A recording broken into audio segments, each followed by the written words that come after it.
Jai Vishnupad Paramahamsa Parivrajaka Stotra Satyasi Simarisi Bhaktivedanta Swami Prabhupada Ki Jai. ISKCON founder Acharya Srila Prabhupada Ki Jai. Jai Vishnupad Paramahamsa Parivrajaka Stotra Satyasi Sima Bhakti Siddhanta Saraswati Thakur Ki Jai. Nantakoti Vaishnava Vrinda Ki Jai. Namacharya Srila Haridas Thakur Ki Jai. Prem se kaho Sri Krishna Chaitanya Prabhu Nityananda Dvaita Gadadhar Srivasadi Gaur Bhaktivinoda Ki Jai. Sri Sri Radha Krishna Govardhanata Shama Kunda Radha Kunda Giri Govardhan Ki Jai. Vrindavan Dham Ki Jai. Mayapur Dham Ki Jai. Jagannath Swami Ki Jai. Ganga Mai Ki Jai. Yamuna Mai Ki Jai. Tulsi Devi Ki Jai. Bhakti Devi Ki Jai. Samaveta Bhakti Vrinda Ki Jai. All glories of the assembled devotees. Gaur Premanandi Hari Hari Bol. So, I had the pleasure of being given the wrong Bhagavatam verse for today. So this is going to be very spontaneous. That's all right. Everything that Krishna does is good. So, Om Namo Bhagavate Vasudevaya.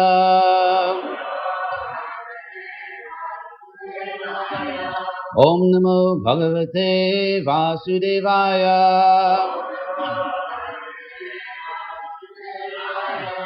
Om Namo Bhagavate Vasudevaya.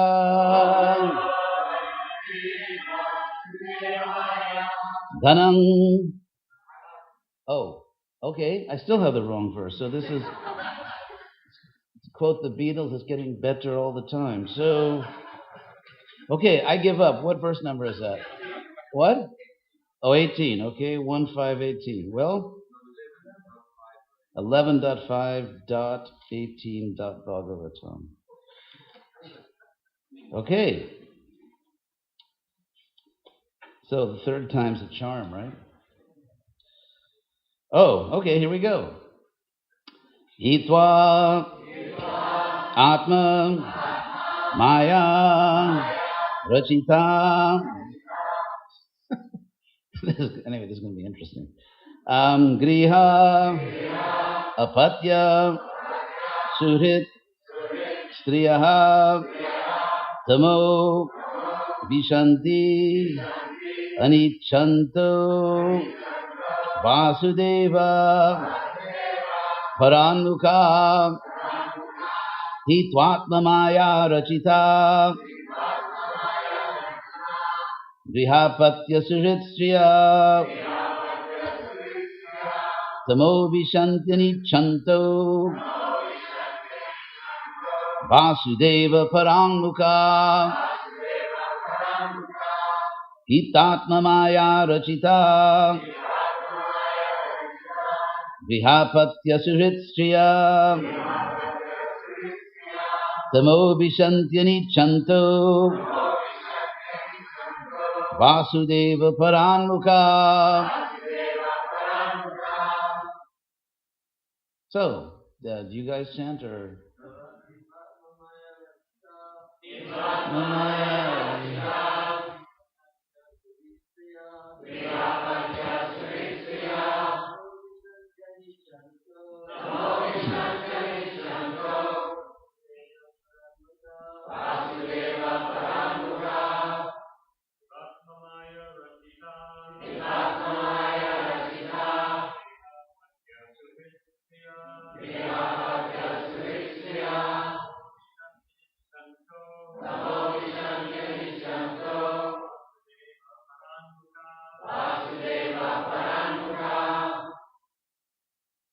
Ladies?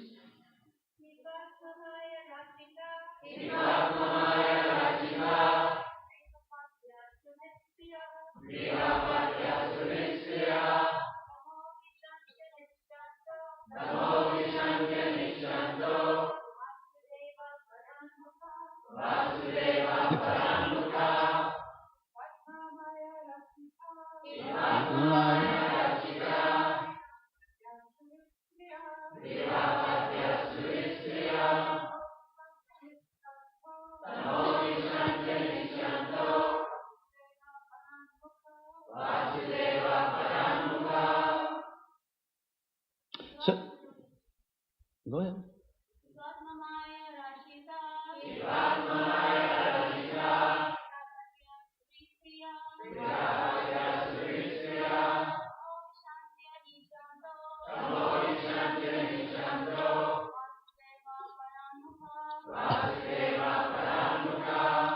So, translation, hitva means giving up, atmamaya, by the illusory energy of the Supreme Soul, rachita, manufactured, griha, homes, apatya, children, surit, friends, striya, wives, tama, into darkness, vishanti, they enter anichanto, without desiring, vasudeva, parakmukha, those who have turned away from Lord Vasudeva. So, the translation, those who have turned away from the Supreme Lord Vasudeva, being under the spell of the Lord's illusory energy, are eventually forced to give up their so-called homes, children, friends, wives, and lovers, which were all created by the illusory potency of the Supreme Lord, and enter against their will into the darkest regions of the universe.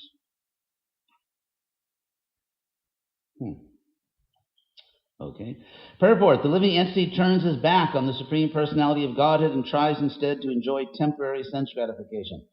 The result is simple anxiety as the conditioned soul struggles to maintain his temporary wife, children, friends, home, nation, etc. Finally, all of these things are taken away, and the bewildered soul, in great frustration, sometimes tries to take shelter of an impersonal concept of God and liberation. Thus, the conditioned soul is always in ignorance, either in pursuing illusory sense gratification or trying to avoid sense gratification by merging into the impersonal aspect of the Lord called Brahman. But the actual position of the living entity is to serve the Supreme Person who is his master. And unless one gives up one's inimical feelings toward the Supreme Personality of Godhead, there's no question of peace or happiness. And then finally there's a quotation from the Madhya Lila. Krishna Bhakta Nishkam, a devotee of Krishna, Krishna Bhakta Nishkam has no material desire. Ataeva, therefore, Shanta is peaceful. Bhukti Mukti Siddhi Kami, one who desires bhukti, sense gratification, mukti, liberation, siddhi, some kind of mystic perfection. Sakali, all such people, ashanta, are not peaceful. And of course, Krishna says in Bhagavad Gita, ashantasya kutak sukham, where's the happiness for one who is not peaceful? So, let's see if I can make all my points and still remarkably stick to the verse. So, hitvatma maya rachita. So the first point is that, griha apatya suhrit striya. Griha, home, apatya, children, suhrit, well-wishers, striya, literally just women.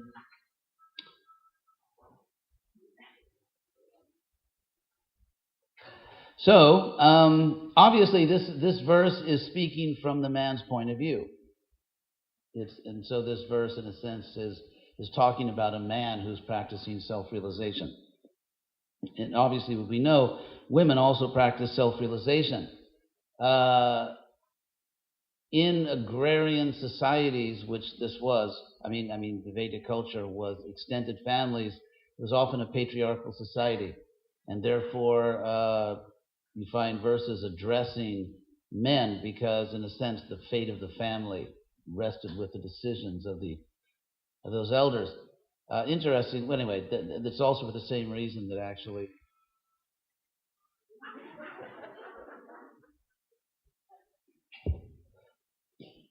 that also explains, by the way, why Paul was the first person to have success in reaching Gentiles. But because in a male-dominated society in Israel, family wouldn't take to Christianity unless the men did, and because the stakes for conversion, Judaism was quite high, the man had to be circumcised, which is a little scary when you're an adult. And but anyway, so it's the same general principle here, addressing the Roman society also. They had if you look at the sociology of Roman society, the head of the family is called pater familias, the family father, so to speak. And there's a whole sociological structure. But anyway, that was just the reality of the way the world was. So here, hitvatma maya rachita. So these things, and of course for the woman, you could throw in the man and talk about. But the idea is that all these material things are rachita, which means manufactured, fabricated, built, constructed by the Lord's illusory energy. And it's interesting, the word Atma is just a simple Sanskrit word self. And so it can mean self, can here mean the supreme self, the Paramatma. And it's also used as the, possessive pronoun in a sense, like Atma Maya, one's own Maya, like the self's Maya. And so it can mean one's personal Maya, because everyone has our own custom illusion. Based on the choices we've made, every one of us is struggling against our own particular attachments and aversions. And of course, attachments and aversions by definition are illusion, because there's nothing really in this world that we can logically or rationally be attached to. So we are irrationally attached or averse. And so it's interesting, because if I could sneak in one of my preaching points here. If you look at the Bhagavad Gita or Bhagavatam or all of our Vaishnava literature, there is always a tension between, or a contrast between equality and hierarchy. And this is a creative tension. It's not a conflict. It's not a contradiction. It's not even a paradox. It's, Heraclitus, the pre-Socratic philosopher, gave the example of a bow, like for arrows, a bow that's been strung. He said, if you look at the bow, it looks like it's at rest, but actually there's a tension between the two sides of the bow. And it's precisely that tension which gives the power to the bow, so you can shoot an arrow. And so there are creative tensions, which are not contradictions, it's not hypocrisy, they're just different aspects of the world. For one thing, because all of us in this world have a tension between the fact that we are eternal souls and we are in human bodies. That's simply a fact. And both those facts are real. The human fact is temporarily real, but it's nonetheless real. And that's why the Upanishad, for example, says, Vidyang cha justad vedo bhayang saha. One who knows both. Vidya, the word avidya, which literally means ignorance, is just a jargon in philosophical Sanskrit for the material world. It's just called the ignorance. So, and the opposite, of course, is vidya, real knowledge, which is the spiritual platform.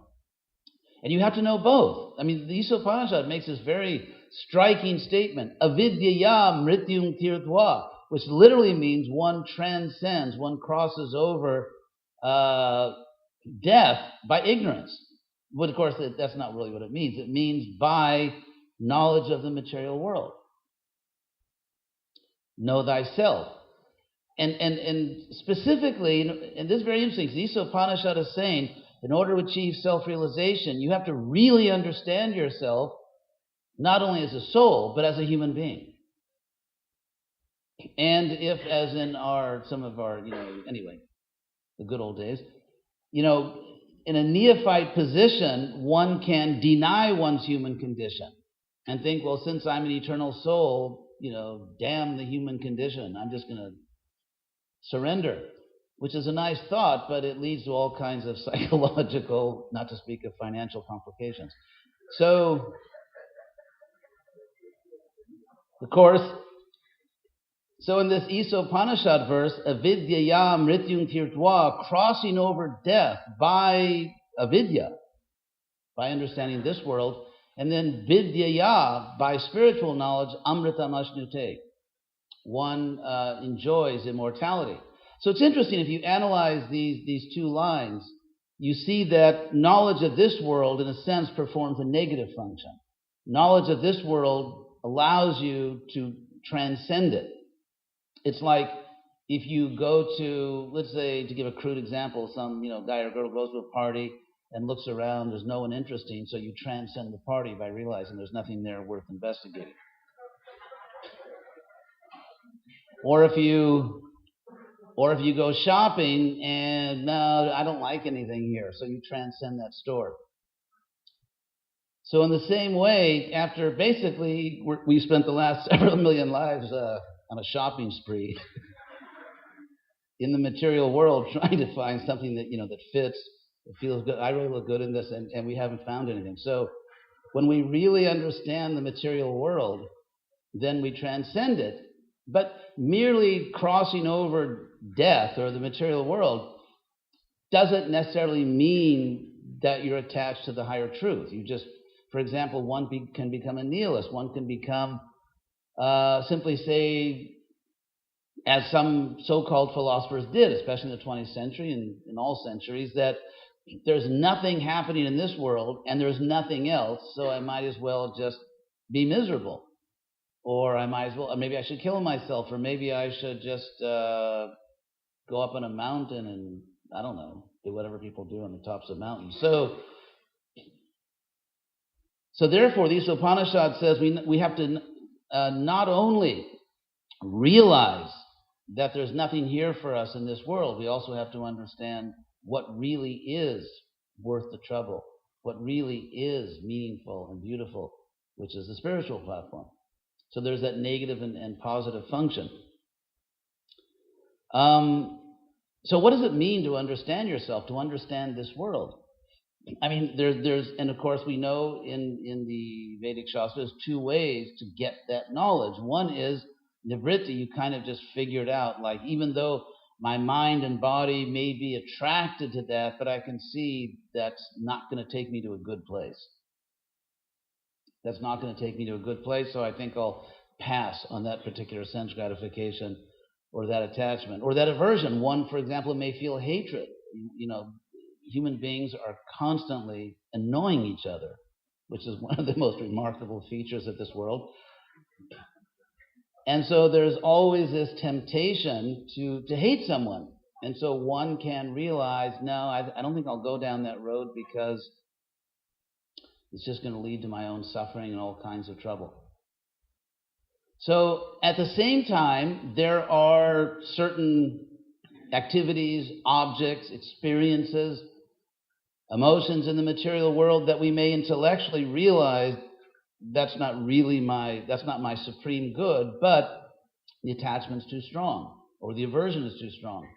And so that takes us to plan B, which is pravritti marg, which the marg, I mean, of course, means path or road. So it means that one has to engage certain experiences, certain objects. For example, grihastha life is generally taken to be pravritti marg, where it's not, let's say, psychologically and therefore not spiritually healthy to renounce something that one is not ready to renounce, and so therefore one engages that, but in the spirit of eventually transcending it. Not necessarily transcending the people. That's another very important point. Like in this little list here, griha, one's home and children. It doesn't mean that one rejects those people. It doesn't mean you hate those people or you just spend the rest of your life spitting at the thought of them. That's one of those great verses, What's interesting in the classic spitting verse, which is that Kula Shekaracharya or Jamunacharya? Jamunacharya. Please note, he's not spitting at the women.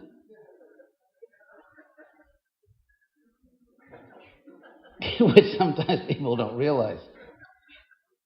What he's actually spitting at is his own stupidity, his own attachments. He's not dishonoring women. He's not saying that women were bad or it's their fault. He's saying, I was a fool because I tried to exploit women. He's spitting at his desire to exploit women. He's not spitting at the women.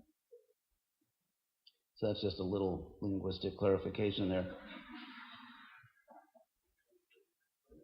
So here we are in our human condition, and so getting back to my other point, because we are in human bodies and they're real, and that's why Krishna says in the Gita, Krishna warns us in the Gita, don't try to be too austere.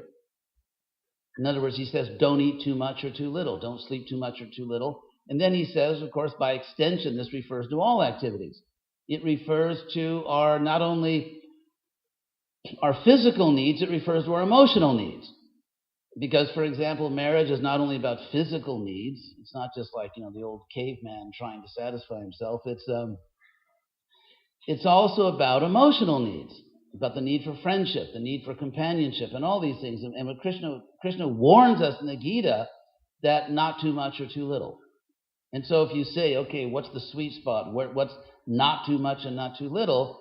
It's exactly analogous to, let's say, going to a gym to work out the body and having a personal trainer who has to find out, okay, you can lift 20 pounds, don't lift 30, don't lift 10, 10, no benefit, 30, you'll hurt yourself. And so in that sense, a spiritual teacher, mentor, guru, whatever, is supposed to be like a spiritual personal coach or personal trainer. And a good spiritual workout is exactly like a good physical workout. You have to find, it's like in yoga classes, they always say, you're not competing with the person next to you. Just find, how far you can stretch. How do I know that? Anyway, so you're never supposed to ask that question when a sannyasi gives class. So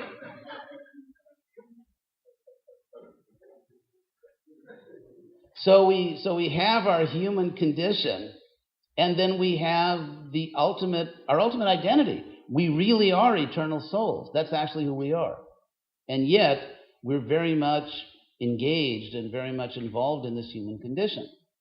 And therefore, the Vedic culture addresses these two realities, because you can't dismiss one of them. You can't just say, okay, I'm just going to be real, and just satisfy my human needs and basically ignore the fact that I'm an eternal soul, which, some people have tried.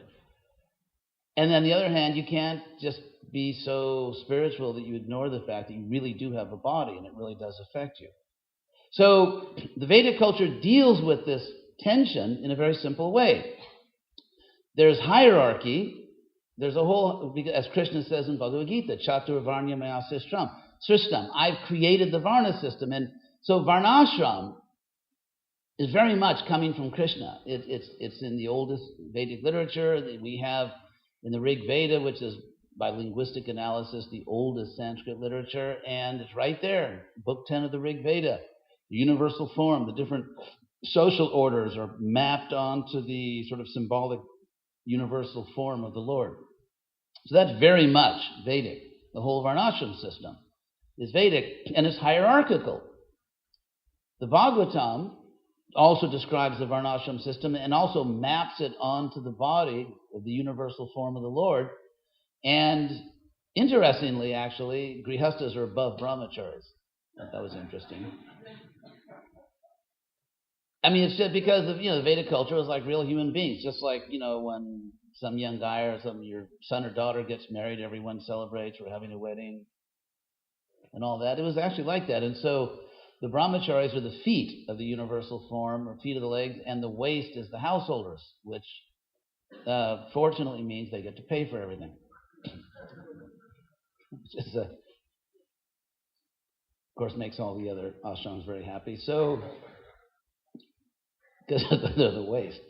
And so it's just like you have the Shudras and then the Vaishyas and the Kshatriyas and the Brahmanas. So you have the Brahmacharis, the householders of Vanaprasthas, and the Sannyasis. That's hierarchical. It's a hierarchical system. There are other hierarchies which are natural. For example, parents and children up to a certain age. At a certain age, it's kind of reverses. No, come on, Dad, you got to eat your soup. So but at least in the first part of life, parents have to govern their children. It's not a democracy, and that's natural. Or you could say teachers and students. And so there's all kinds of relationships. There's all kinds of governments and subjects, where the government has to establish fair, reasonable laws and then enforce them in a reasonable, fair manner. And it's interesting, if you study justice, either within the Dharma Shastras in Sanskrit or even within the Western tradition, actually everyone in the Western tradition was not a complete moron, contrary to what some people think. And Krishna actually explains in the Bhagavad Gita that knowledge comes from the mode of goodness. And we find throughout the world there have been good people throughout the world. If you don't believe it, study history. There have been good, decent, sincere, pious people all over the world throughout history. And according to Bhagavad Gita, they got knowledge. They didn't get the highest theology. That you have to get from Krishna through disciplic succession.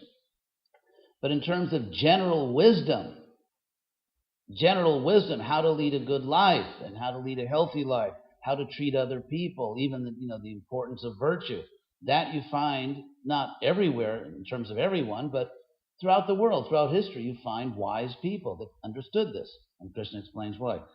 So there are hierarchies which are natural, which cannot be removed. In fact, there's a tendency throughout history, at least in Western history, you find it in the great English, the horrible English Civil War of 1640, you find the French Revolution, is called the leveling tendency. The idea that even among human beings, you can just level everything, no hierarchies. And of course, this is because of the social and political pendulum effect, that whenever you have societies that are oppressive, where the people have power, either because of physical power in a warrior society or because they have money or for whatever reason, they have power and they use that power to oppress other people, you get this pendulum effect. It goes to the opposite extreme and you get what's called, this leveling tendency, just to level, bring down all hierarchies.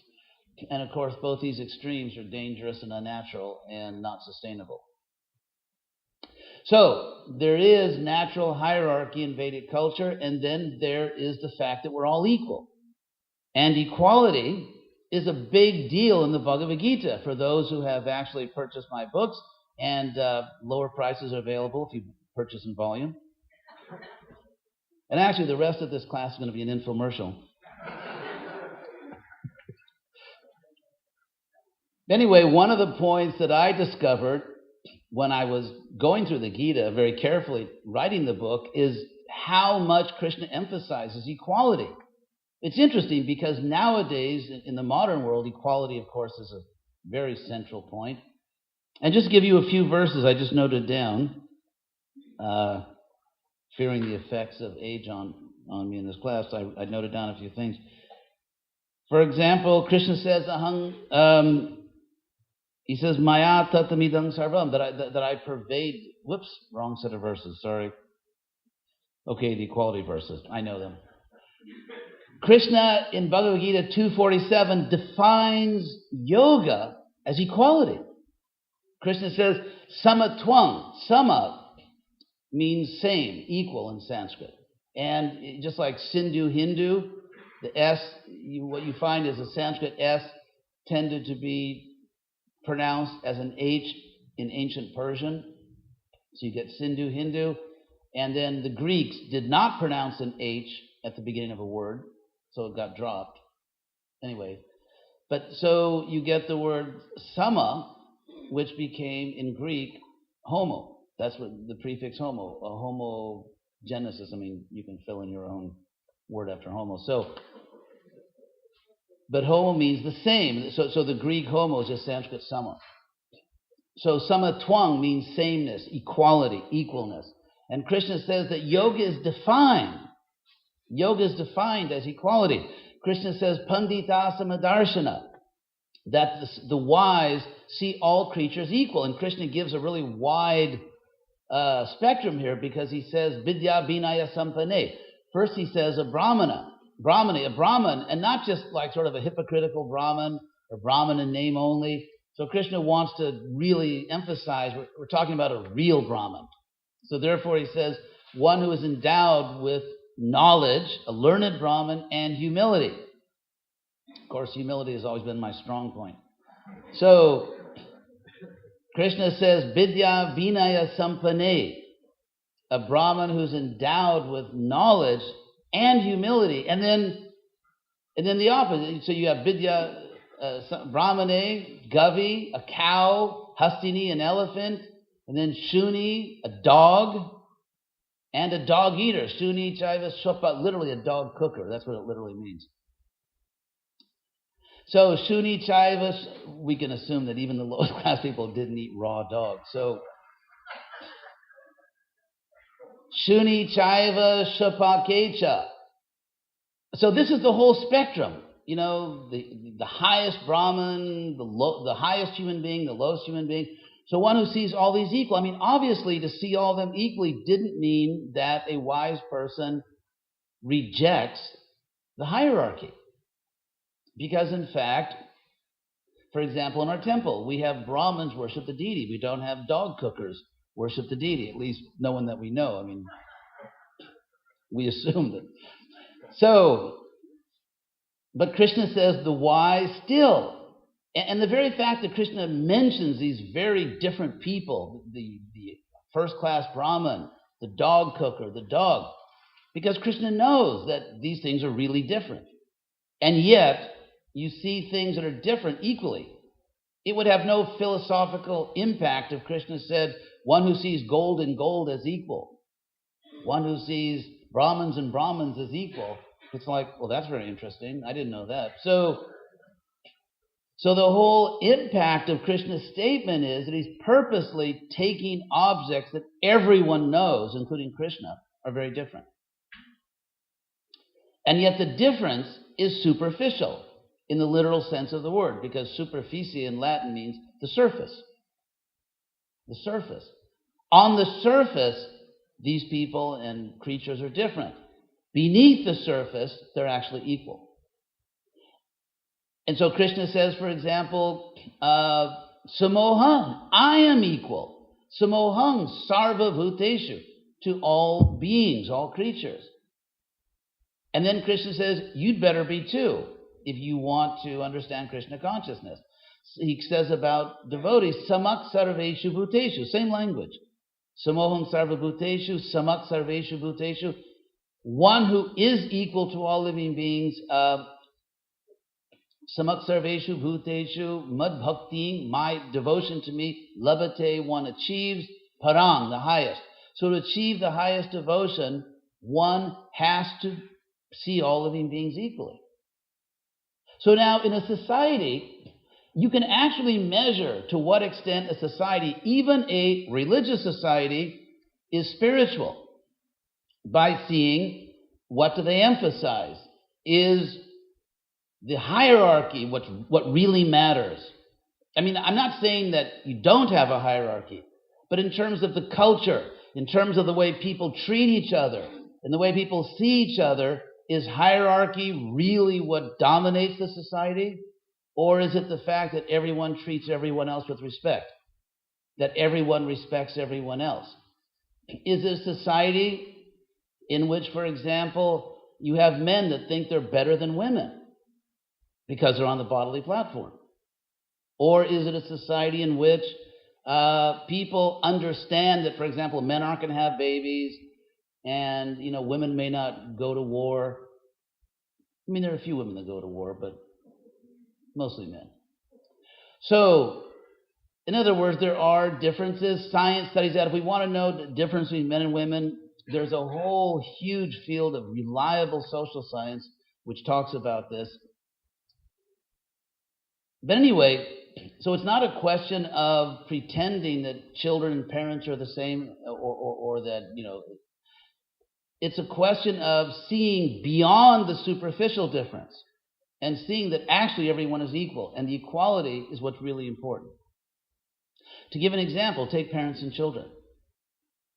The parents, superficially, but actually are in charge. The parents have to govern the family. And yet, good parents never think they're more important than their children. It's exactly the opposite. Good parents think their children are more important, and therefore they will give their lives for their children. And they do give their lives in the sense of working hard and just doing everything within their power for their children, out of love. So, if parents actually think we're more important than our children, then you have very bad parents. And there are parents like that who put their own sense gratification ahead of the welfare of their children. And they're the worst parents, and they're actually unfit to be parents. So in the same way, if someone is a guru or a sannyasi and actually thinks that I'm more important, I'm really better than my disciples, or I'm better than other devotees, that's called the bodily concept of life.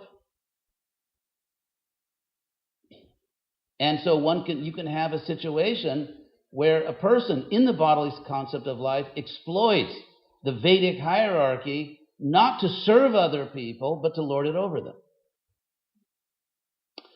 Actually, Lord Chaitanya talks about this. He gives the analogy in terms of our individual spiritual practice of the garden and the gardener. The seed, you get the seed of bhakti planted in the heart, which is compared to a garden. And therefore you have to take care of your garden, because weeding is a perennial activity. There's no once and for all weeding, although don't tell Monsanto that. But weeding is something that has to go on all the time. And so obviously weeds grow not only in the individual heart or garden. There are community weeds. There are social weeds, because people influence each other. And you can have a healthy society or a sick society, just like you can have an individual that's spiritually healthy or spiritually sick. And therefore, individually in our own spiritual life, we should be very vigilant to keep our garden free of weeds. And as a society, we should be very vigilant to make sure that we don't develop, wrong attitudes, or just, just gonna relax for a second. So anyway, it's just a duty. It's a duty, and Prabhupada was very vigilant. Prabhupada was very vigilant for his society, and vigilant doesn't mean offensive. It doesn't mean you go around insulting everyone. It doesn't mean license to just criticize whoever you want. It simply means that as a society, we should talk to each other. We should be vigilant and make sure that our society is always tilted toward the spiritual side, in which we see and respect hierarchies. We don't obliterate them, but at the same time, the real atmosphere in ISKCON, the real culture of ISKCON, is that everyone respects everyone else, sincerely respects everyone else, and we don't see people as their bodies. In fact, I would say the first qualification for a leader is not to think you're better than other people. And the first disqualification is to think that you're really better than other people. Again, parents don't give up their duties as parents. They do take care of their children. They do make decisions. They do make their children eat their vegetable prasadam. But in their hearts, they're doing all that because they see their children as more important. And that's exactly the mood of a manager or a king, according to the Bhagavatam. It's like a loving father. Ramchandra was like a loving father. Yudhishthira was like a loving father, which means they saw the citizens as more important. In fact, so that's what it means to be a spiritual society, actually. So, any questions? There was a sign. I have to leave time for questions. Yes, go ahead. That verse that you quote, which is Pandita Samadarshi. So as I heard from you, you said underneath the surface there is qualitatively we respecting all of them as a soul. So there is one more focus to be on that point. Yes. But from the principle of utility is the principle, Prabhupada says, that I will give probably more importance to Gobi when I need to offer something to the Lord, not to the dog or dog eater. So apparently it will be always... I made that point, that we preserve hierarchies, that they have to be respected, that there are natural hierarchies. However, at the same time, we have spiritual vision. So there will be difference. I think I said that several times. Okay. Yes. Very nice, Maharaj. Basically, this society of respect is a Madhyama Vaishnava platform, but that can't be artificially achieved. It's something that comes about as a result of realization. So how you were talking about the vigilance that we should have in kind of detecting when collectively we may get off the mark. But what do you do? It's either, I guess, stressing spiritual practices, because that's how the Madhya... I would say we need to practice sadhana civility. Sadhana civility. Okay, I will explain. I first said it and then paused to let the suspense increase. And now I will reveal my intention. For example, the whole point of sadhana bhakti is, no, I'm not swimming in the ocean of ecstatic love for Krishna, but yes, I still have to get up in the morning. Or I still chant my rounds. No, I'm not, seeing Krishna everywhere, but yes, I do have to chant.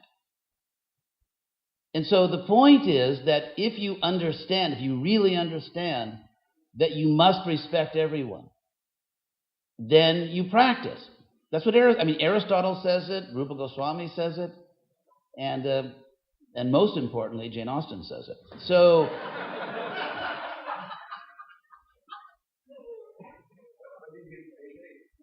well, in the case of Aristotle, obviously we'll give preference to the man here. So in the case of Aristotle, Aristotle wrote one very famous book on ethics called the Nicomachean Ethics, and how you achieve excellence as a human being. And he said that basically practice makes perfect. That you have to behave in an ethical way, and then it becomes your second nature. So, in other words, we have to create a society in which it is simply not permissible to mistreat people. And so, because otherwise we don't want to become that just one more historical example of religious hypocrites. There's a reason why in the present society there's this extremely popular dichotomy where people say, well, I'm spiritual, but I'm not religious, or I want to be spiritual, but I'm not into religion. Why aren't people joining religious institutions? There are many historical reasons you could give. You study the whole trajectory of Western and, say, world history in the last 500, 700 years, whatever. But one reason is that religious institutions, I'm not talking about ISKCON here, I'm just making a general historical remark. I think one could make a strong argument, have been perhaps the most productive institution for hypocrisy. It's hard to find any other type of human institution, social, military, cultural. It's hard to find any other human institution which has been such a powerful source of hypocrisy as religious institutions. And it's gotten to a time in human history where people have just had enough. And so if we, for example, ISKCON can't be a place where you are your body, you're not your body, but you are your clothes. Or if you're a man, you're not your body, but if you're a woman, you may be your body. It can't be an institution where people that hold high positions, whether it's guru or sannyasi or GBC or whatever, whatever high position, actually believe they're better than other people and treat people as if those people are somehow inferior. And so, in other words, the world is up to here with religious hypocrisy. And so the purpose of ISKCON is not to be, so to speak, make the rubble bounce in terms of respect for religious institutions or the last nail in the coffin of religion on earth. ISKCON is supposed to change that. ISKCON is supposed to reestablish, restore faith in spirituality. ISKCON is supposed to restore faith in religious institutions, not confirm what everyone feared about religious institutions. And it's not easy. It's not that, as we know, Rupa Goswami warns us that don't think that just because you get up early or chant your rounds, that therefore you're a model of spirituality. You may be, but you aren't necessarily. There's this, and what Rupa Goswami says, if you think, or if I think, or if any of us think that just by following rules we are great souls, he says that will destroy bhakti. It's what I call bhakti mimamsa, just like there's karma mimamsa. It's a type of mechanical approach to devotion that you kind of master bhakti yoga.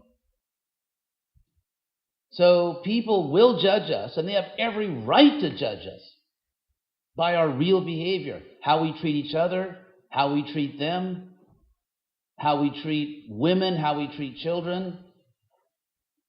They have every right to judge us, and they have every right to call us hypocrites if they don't find among us the highest spiritual standard of behavior, of relationships, of human relationships.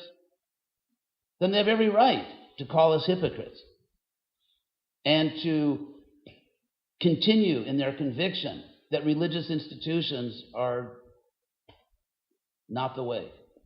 In fact, the most radical person, I'm not radical, I'm actually, if you want a real radical on this subject, read Bhakti Siddhanta Saraswati Thakur. I'm serious. I mean, he's radical, and he's a pure devotee. So, I mean, I'm very hopeful. That's why I'm a member of ISKCON, because I'm not a foolish little, Prabhupada wannabe where I'm going to start something else. And I'm not so naive that I think that without a religious institution, you can actually help the world. It's just not the nature of history. I mean, human beings have to organize in order to... It's funny, there's these fools that write books about how, don't trust authority except me in my book. And we don't need religious institutions, but without organization and societal institutions, who printed their book? Who edited your book? Who distributes your book, you fool? So the idea is that human beings are, by nature, individual and social. They are private and public. We are both. That's the beta. We are individual beings, we are social beings. We're private, we're public. And therefore, history shows it's simply not possible to spread spiritual knowledge without a spiritual institution. And any human institution will have its share of silliness. But still, we have to work. That's what, we have to work for Prabhupada. That's what Prabhupada told us. If you see problems in ISKCON, then fix it. And that's what I'm trying to do personally, because I know that's my duty to Prabhupada. So anyway, any last question before the hook comes up? Oh, a lady back there? I was going to... Oh, okay, thank you. He's a plant.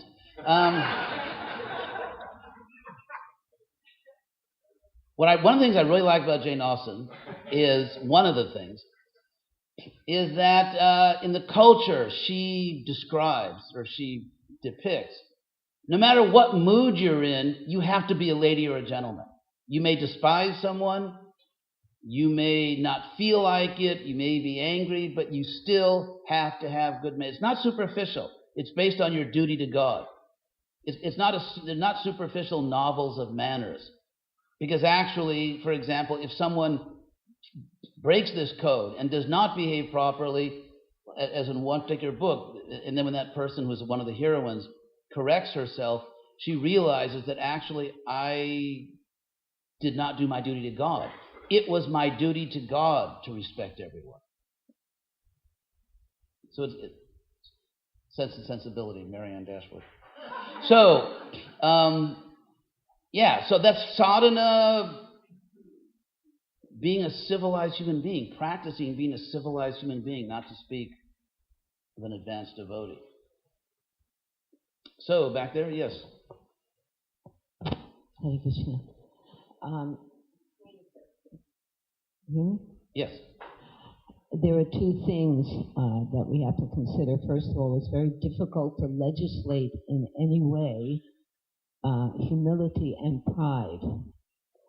So it seems to me that that's the real difficulty, not even in only religious organizations, but in political organizations and all kinds of organizations that pride is something that is very difficult it has to be worked on. So through our philosophy, Bhagavad Gita, chanting Hare Krishna, and humble state of mind, this is how we understand what is pride and what is humility. Yes. That seems to be a foundational discrepancy. Of course. Misunderstanding. Okay, good point. I will say two things in reply. Anyway, can't help it. You know that joke, the Roman walks into the bar and says, "Give me 5." Anyway, sorry. So getting back to your question, on the one hand, the Vedic system is created in such a way that brahmanas, especially brahmanas, and they may be sannyasis, maybe be grihastas or brahmacharis or brahmacharinis, they're supposed to teach, especially sannyasis and grihasta brahmins, are supposed to teach the society. It gets into this old Greek distinction in classical Greek culture between physis and nomos. In other words, what things should actually be legislated, what things should be left to good customs. But also, how should I put it? The leaders, whether it's a sannyasi or a guru or a GBC or a temple president, leaders have to set the example. Because yajada charti shrestha. And in that sense, I think a spiritual society leaders should hold themselves to a higher standard, not a lower standard. I won't go into that whole point, but so if we as leaders have to set the example that we understand that we're all equal. That's the point I wanted to make. It doesn't matter if someone's a sannyasi, a grihasta, or an unmarried man or woman. It doesn't matter, it certainly doesn't matter what gender someone is. There's a certain universal human condition. Obviously, as we all know, at different stages of our own life, we go through different challenges. We know that men and women in some ways have distinct natures, and so on and so forth. But beyond all those differences, there's a certain basic human condition that we're all in. And every one of us, regardless of what kind of body we have, regardless of what position we have, all of us are struggling in that human condition and have similar challenges at different stages of our lives. So, you raised a very good question. How in practical terms, how do we actually... I would say that Prabhupada came to start a Brahminical society. And anyway, Hare Krishna. So Prabhupada came to start a Brahminical society, and those who are able, willing and able, should speak. In the paper I wrote about ISKCON governance, it's called public reason. Public reason is sort of an academic term, which means that in a healthy society, good citizens of that society, especially people who know what they're talking about, who actually are thoughtful, have to discuss among themselves. That's what Prabhupada wanted. When Prabhupada invoked the first annual Mayapur GBC meeting in a letter he wrote to Kirtananda in 1973, and before that, the GBC would just meet from time to time, whenever Prabhupada would call them, either to Los Angeles or New York or wherever. And so in a letter in November 1973, Prabhupada said, from now on, there's going to be an annual meeting every year in Mayapur around the time of Gaur Purnima. And in that letter, Prabhupada said that the GBC and the senior devotees should meet and discuss. In other words, Prabhupada's vision when he invoked that first meeting was that there has to be a type of meeting of elders. So, and frankly, someone can also be an elder by their wisdom. I know that I have some disciples who are very smart and wise, and so wisdom is wisdom wherever you find it. So I'm doing my part. That's what I can do as a member of ISKCON. I can speak out and try to encourage others to think about and promote these ideas. Yes? You? Hare Krishna, Raghu.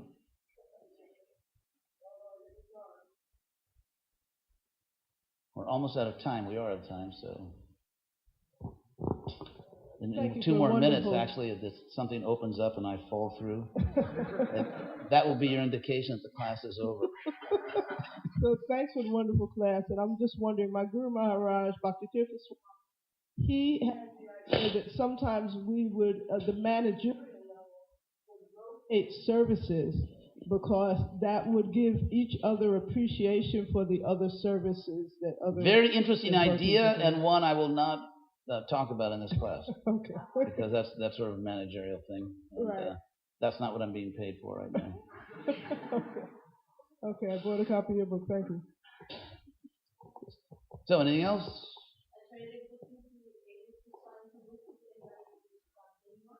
Sure. Check, credit, or gold coins. Yes, Vishal, maybe the last question, yes. Simply wonderful class, Maharaj. You mentioned one who eats too much or too little, and then pravritti marg and nivritti marg. Now, I wonder in the case of His Divine Grace Srila Prabhupada, did he emphasize more nivritti marg? Prabhupada emphasized Krishna consciousness.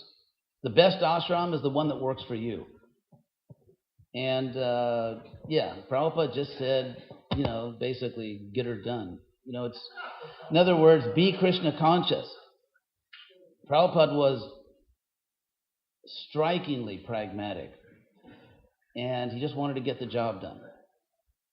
So whatever ashram works for you, that's the best ashram for you. And everyone has an equal opportunity to serve Krishna. Everyone is just to end. Everyone can have, if you're sincere, your Rudolph moment. Then one foggy Christmas Eve, Santa came to say. And it really, Rudolph the Red-Nosed Reindeer, for those who are culturally deprived. So the idea is, it does not matter what kind of body you have. It doesn't matter, how old you are. It doesn't matter if you're male or female or grihasta or sannyasi. It's actually irrelevant in terms of your free opportunity to surrender to Krishna and become greatly empowered. I started my own little nefarious program, Krishna West, and I'm actually happy to say that practically half the leaders are women. Or more than half. But there's basically what Krishna teaches in Bhagavad Gita is that your duty is born of your nature. Your duty is born of your nature. And that means if someone is able to do something, if it's their nature to do a particular service, whatever kind of body they have, then that is their duty. And to deny any soul the right to serve Krishna according to their abilities and according to their nature is to do violence. And so in the name of protecting groups like women, we should not commit violence against them. Krishna says in the Bhagavad Gita, it's very dangerous not to do your own natural duty. And so to prevent anyone, man or woman, young or old, to prevent someone from doing their natural duty is actually to act against Krishna, to act against that person's salvation. And so it's a very simple thing. A particular devotee either can or cannot perform a particular service. And so we don't need to be in fear that if we give certain responsibilities, say, to women, then, the whole world may collapse and the next thing we know, Kalki's here and we failed. So it's very simple. That a man or a woman either can or cannot do the duty. And do the duty means perform the duty competently and also maintain their own moral and spiritual principles. That's part of doing the duty. And so we should be very careful about exploiting so-called Vedic culture to lord it over other people and to do violence to other devotees by preventing them from using all of their abilities in Krishna service. So we'll end there. Srila Prabhupada ki jai.